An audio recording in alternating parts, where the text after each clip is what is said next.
বাংলাদেশের অর্থনৈতিক গতিশীলতার মূল চালিকা শক্তি হিসেবে রেমিটেন্সের ভূমিকা অন্যতম।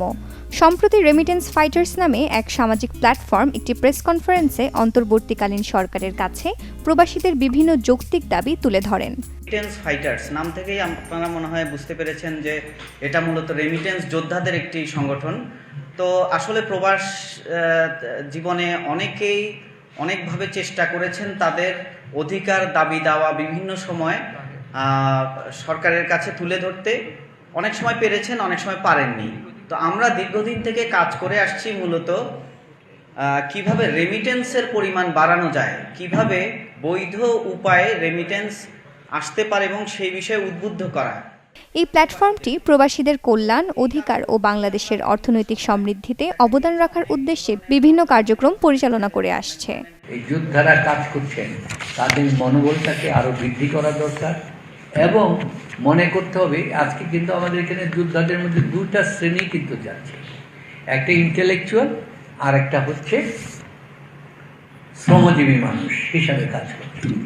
এই শ্রমজীবী মানুষগুলি যদি যারা যাচ্ছে তারা যদি এইখানে সরকারি ব্যবস্থা থাকে, ট্রেনিংয়ের ব্যবস্থা থাকে, তাহলেই কিন্তু এই একই লোক যদি ট্রেনিংটা গ্রহণ করে যায় তাহলে তার মর্যাদা হয় 2 গুণ। রেমিটেন্স ফাইটার্সদের 10 দফা দাবির মধ্যে রয়েছে বাংলাদেশের বিমানবন্দরগুলোতে প্রবাসীদের পূর্ণ সম্মানের সঙ্গে আচরণ নিশ্চিত করতে হবে, বিমানবন্দর সহ দেশের যে কোনো স্থানে প্রবাসীরা হয়রানির সম্মুখীন হতে হবে না এমন পরিবেশ নিশ্চিত করতে হবে, রেমিটেন্সের ক্ষেত্রে সরকার প্রদত্ত প্রণোদনার পরিমাণ বাড়ানোর উদ্যোগ গ্রহণ করতে হবে, প্রবাসীদেরকে রেমিটেন্স সার্টিফিকেট বা অগ্রাধিকার পাস প্রদান করতে হবে, বিভিন্ন দেশে বাংলাদেশি দূতাবাস বা কনসুলেটে প্রবাসীদেরকে আন্তরিকভাবে সেবা প্রদান করতে হবে, জরুরি সেবা সমূহ প্রাপ্তি নিশ্চিত করতে হবে, যেমন পাসপোর্ট নবায়ন, প্রবাসীদের মৃতদেহ দ্রুততম সময়ে সরকারি খরচে দেশে পাঠানোর ব্যবস্থা করা ইত্যাদি। ইতিমধ্যে প্রবাস জীবন শেষে দেশে ফিরে এসেছেন এবং দেশেই ব্যবসা বাণিজ্য শুরু করতে চাইছেন এমন ব্যক্তিদের জন্য আর্থিক সহায়তা অথবা সহজ শর্তে ঋণ প্রদান করার উদ্যোগ গ্রহণ করতে হবে।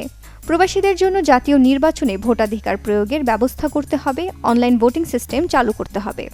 বাংলাদেশের উন্নয়নে প্রবাসীদের দক্ষতা কাজে লাগানোর সুযোগ প্রদান করতে হবে, ভিসা প্রাপ্তির পরিমাণ বাড়ানোর উদ্যোগ গ্রহণ করতে হবে। সেই সঙ্গে ভিসা সংক্রান্ত বিষয়ে ভারতে দিল্লি যাওয়া এড়াতে ঢাকাতে আরও বেশি দেশের বিশেষ করে ইউরোপীয় দেশগুলোর দূতাবাস বা কনসুলেট বা ভিসা কেন্দ্র স্থাপন করতে হবে।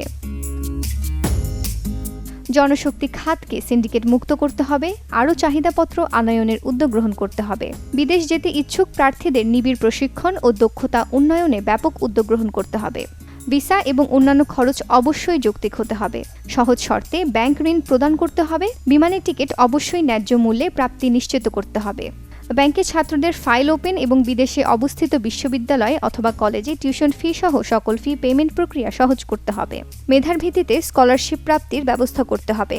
এছাড়াও সেন্ট্রাল ডকুমেন্টেশন প্রত্যয়ন অথবা অ্যাটাস্টেশন সিস্টেম চালু করতে হবে।